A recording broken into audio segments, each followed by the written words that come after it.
Experts look back on the exciting conclusion of the World Cup. All these and more coming up on Africa News Tonight.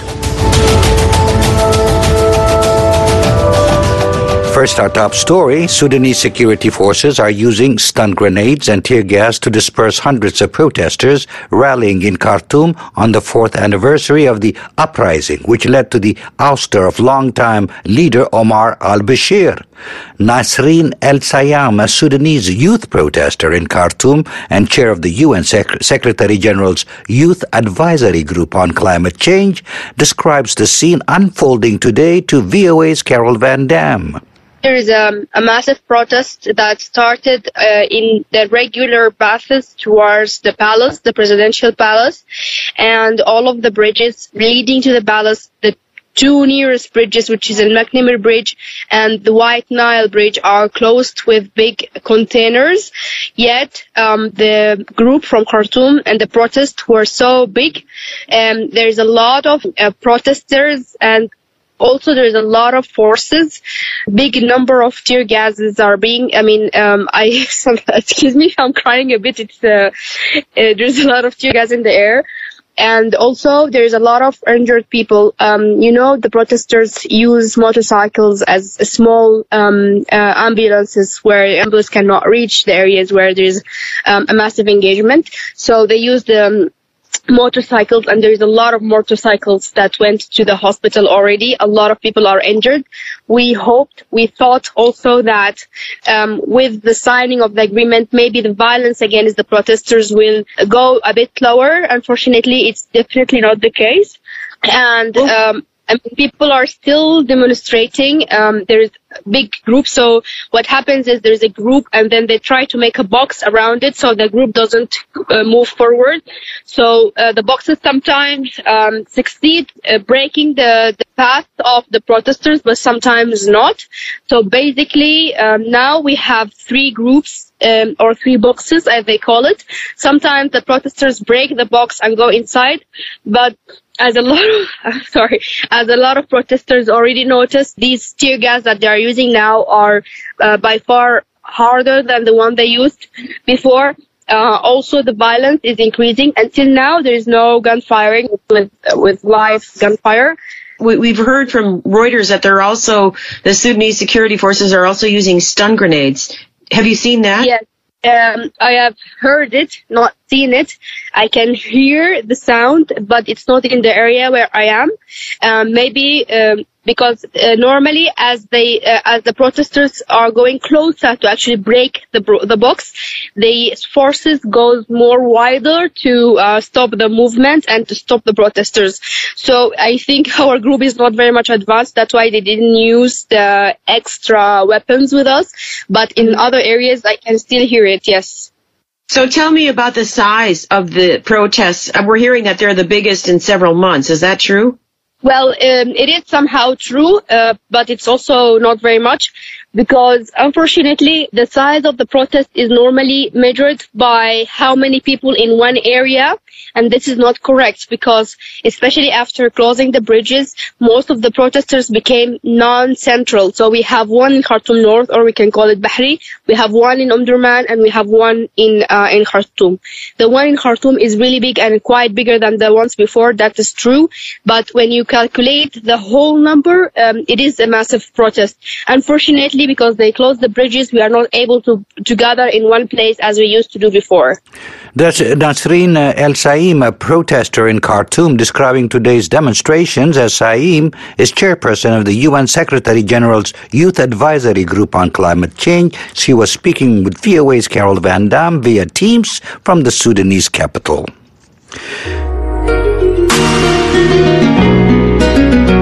Tunisia's Electoral Commission says runoffs will be held in most regions, with 21 candidates winning outright victory in Saturday's parliamentary elections. Reuters says only 8.8% of the eligible voters cast ballots in the first poll since President Kais Saied closed parliament last year and held a successful referendum that enhanced his powers. Most of the opposition, including the Islamist Ennahda party, boycotted the vote, which saw 1,000 158 candidates, including 121 women, compete for 161 seats. Reuters says 10 of the seats had only a single candidate and another 7 had no candidates at all. The government says the second round of elections will take place on January 20th and include 133 districts.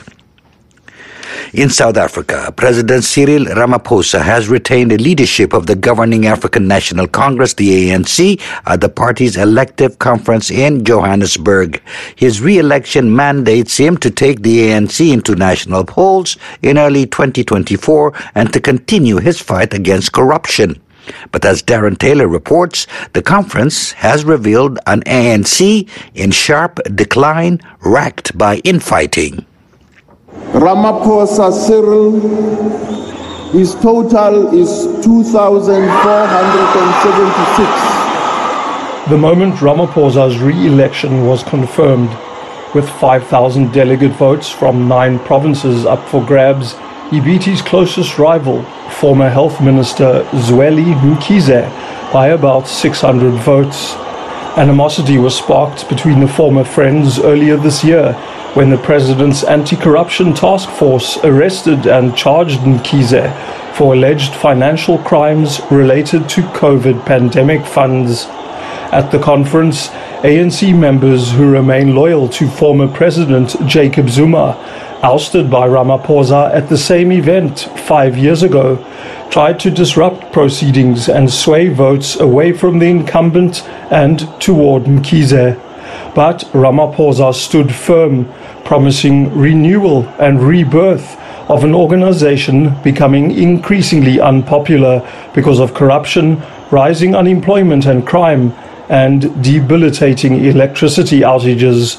Over almost 3 decades, the ANC has failed to stem poverty and create jobs in South Africa, choosing instead to enrich itself, according to critics. Ramaphosa's spokesperson, Vincent Magwenya, told reporters the president's ready to give the country a new ANC. We feel extremely energized that the president will be able to accelerate the institutional reforms as well as the economic reforms that he has initiated and undertaken. And some of those reforms have started bearing fruits. And so the president is... Ramaphosa is himself afflicted by a scandal related to the theft of almost $600,000 from his game ranch in 2020. A legal panel has found the president possibly committed criminal conduct, a finding he's disputing in court. But Ramaphosa's support within the ANC, from senior officials such as Faiz Jacobs, never wavered.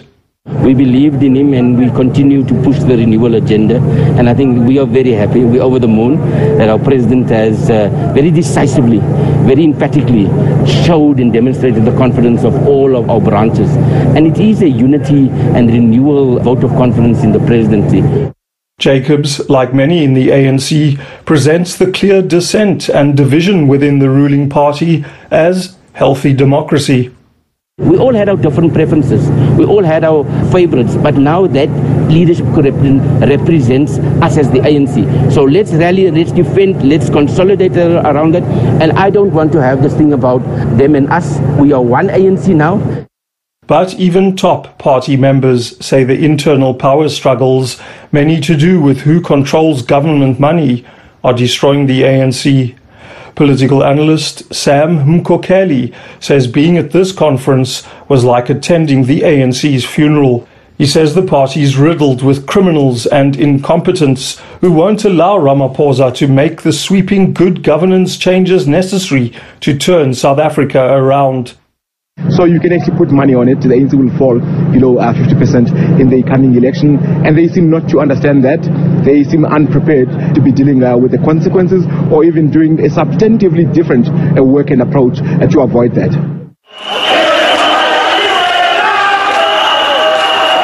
Bad feeling between rival camps in the ANC was evident well after results were announced. Party members singing, not with a united voice, but to insult one another. Mkokeli and other experts say the ANC is doomed, no matter what Ramaphosa does or doesn't do going forward. Either the party will split, they say, or it will fade into dwindling significance. For VOA News, I'm Darren Taylor in Johannesburg. You're listening to African News Tonight. I'm Yehiyas Wuhib in Washington. Ghana has suspended payments on its foreign debt as Accra works with the IMF to restructure its economy.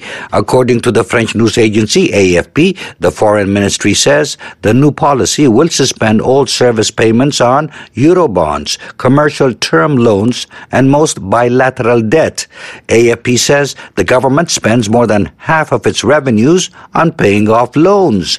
The economy has been severely affected by an inflation rate of over 50% and a drop in the value of its currency, the CD, which has increased its debt burden by $6 billion. Last week, the government signed a $3 billion deal with the IMF to improve the economy and improve market confidence in Ghana. The World Health Organization warns billions of people who lack access to safe drinking water, sanitation, and hygiene are at risk of deadly infectious diseases. The finding appears in the WHO and UN's Waters Global Analysis and Assessment of Sanitation and Drinking Water report issued this week. Lisa Schlein reports from Geneva. Data collected from 121 countries show billions of people are facing a health crisis, and states must act urgently to improve water, sanitation, and hygiene, known as WASH. The report, the most comprehensive to date, finds most countries are not on track to achieve the UN Sustainable Development Goal of providing water and sanitation for all by 2030. Bruce Gordon is Unit Head, Water, Sanitation, Hygiene, and Health at the WHO. While dramatic acceleration is needed, he says only 25% of countries are on track to meet their target for sanitation and only 45% for drinking water. And this is against a backdrop of a tremendous amount of, disease, from diarrhea linked to ingestion of poor water with the root cause of poor sanitation, lack of hand hygiene that impacts also on respiratory infections. And so almost 2 million people are dying every year because of poorly managed water, sanitation, and hygiene. Gordon says countries need to recommit to the targets they have made to save those lives. He notes a major opportunity to do that will occur during an historic UN Water and Sanitation Conference in March. For the first time in 50 years, he says the global community will gather to review progress and make voluntary commitments to improve the water situation. The report delves into the impact climate-related extreme weather events have on impeding the delivery of safe wash services. Gordon says the report highlights the importance of climate resilience and adaptation to climate change. And yet, when we look at the policy response, whether it's climate-resilient technologies, which are simple things to avoid floods or to mitigate droughts, simple risk management, or simple technologies, these are not being put in place. The WHO report calls on governments to dramatically increase investments to extend access to safely managed drinking water and sanitation services. It urges them to scale up support for wash service delivery by putting in place monitoring systems, regulatory functions, and capacity development. Lisa Schlein for VOA News, Geneva.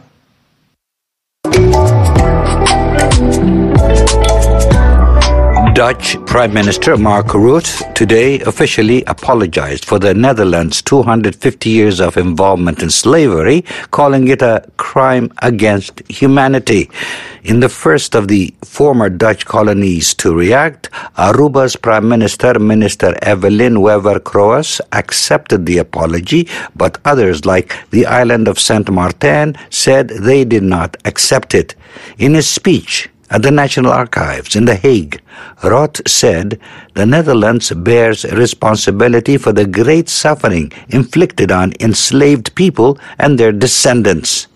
Some activists and descendants of slaves, however, have been unhappy about how the apology was done. Some groups say it should have come from Dutch King Wilhelm Alexander in former colony Suriname on July 1st, 2023, the 160th anniversary of Dutch abolition. Roth acknowledged that choosing the right moment was complicated and not everyone would be satisfied. The Dutch funded their golden age of empire and culture in the 16th and 17th centuries by transporting around 600,000 Africans as part of the slave trade, mostly to South America and the Caribbean. The big news of the day is that amazing World Cup finale. The world is still talking about the heart-stopping championship match in Qatar, where Argentina overcame a late challenge from defending champion France to win. The Argentines, led by Lionel Messi, drew 3-3 with France, then took the cup home on penalty kicks, winning 4-2. A short time ago, my colleague Mokbilia Baro spoke with VOA's Kali Abdu, who has been in Qatar for the past month covering all the World Cup action. On the program here, we have our VOA colleague Kali Abdu, who had the opportunity to experience one of the best World Cup finals ever. Kali, talk to us about the electricity you felt and your overall thoughts of the finals yesterday. Thanks for having me on this program. The finals were absolutely electrifying. The whole city was lit up. On the other hand, on my way to the stadium, I had quite a lot of challenges to get to the stadium because it was just simply overcrowded. The entire metro system was overwhelmed by just too many people. The sheer amount of people I saw was quite scary at a certain point. The game, as you know, was an absolute classic, and it was worth all the hysteria and all the energy that surrounded the city before the game. You know, I think that final match was quite worthy of everything that I experienced yesterday. Absolutely, bro. On that point, how do you think Qatar felt not only hosting the World Cup, but having the two biggest stars from PSG, a team that the Emir of Qatar, Tamim bin Hamad Al Thani, he owns that team, right? So to have two of the biggest stars of the world that play for your team, in the World Cup hosted by your country, my God, bro! Like who wrote this storyline, huh? Yeah, the script, was written in the stars, as they say. Right. You couldn't have written a better script, honestly. It all lined up perfectly for them at the end, As you said, these are his two biggest stars in the team that he owns. And both of them, it was just only right that both of them took center stage. And, Mbappe, just, absolutely incredible. Messi as well.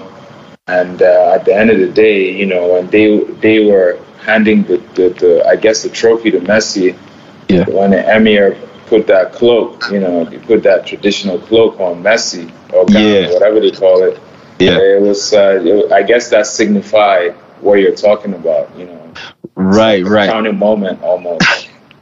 Yeah. Man, that moment was honestly so amazing. Not only for Qatar, but even for the entire Middle East, really, right? To see arguably one of the greatest players of all time win the Golden Ball, and then also win the World Cup, and then I believe they call it a bisht. They put that on top of him, and now it's like it's a part of their culture. Seeing that with the greatest player, arguably the greatest player ever, it must have been unbelievable. Yeah. No, it was it was unbelievable. I mean, I will tell you, I have never seen fans Messi has a lot of fans here. I have never seen that before in my life, and I've been following and playing football all my life. I've never really seen just people worship a player the way I've seen Messi fans here. And they're people of all races. They're not just from Argentina. It's people from all over the world that were just screaming Messi on the way to the stadium, on the way to watch the game at the giant LED screen and Corniche Promenade. And you just could tell that everybody was rooting for Messi. If we can touch on that third place game, not as exciting in terms of the glitz and the glamour, right, of having the entire world tune in to see the crowning of the World Cup champion. But it's still a great game. Two very strong teams in Croatia and Morocco, the Cinderella story of the tournament. Talk to me about that game. Yeah, so that game, it was also highly anticipated here in Doha. As you know, Morocco have been the darlings of this tournament. They really won everybody's hearts, and everybody was rooting for them to at least come third place after they fell to France in the semifinal. But, as the game went, and you could just tell Croatia's class. You saw a team that, they've been there and thereabouts at the Euros and I guess the last World Cup, but they are a team that has a lot of experienced players, and that showed against Morocco. Obviously, Morocco, before the France game in the semifinal, they hadn't even conceded a goal, except their own players scoring an own goal. So they were quite tight in the back. So for them to even concede those goals against Croatia just showed you that, Croatia are not to be slept on. They have quite a lot of class. Even though, to Morocco's credit, they had, to be fair on them, they had some injuries, I believe. They didn't have the main players they usually use in the back. So Their defense was a little weaker. But all the same, they still put in an energetic performance, and they had chances. They're loved here in Qatar, even though they lost. They have a lot of respect, and I think that they've won themselves quite a number of times. Kali, this has been amazing. Thank you for being on the show. Kali Abdu from Doha, Qatar. Thanks for being on the show, brother. Thanks for having me.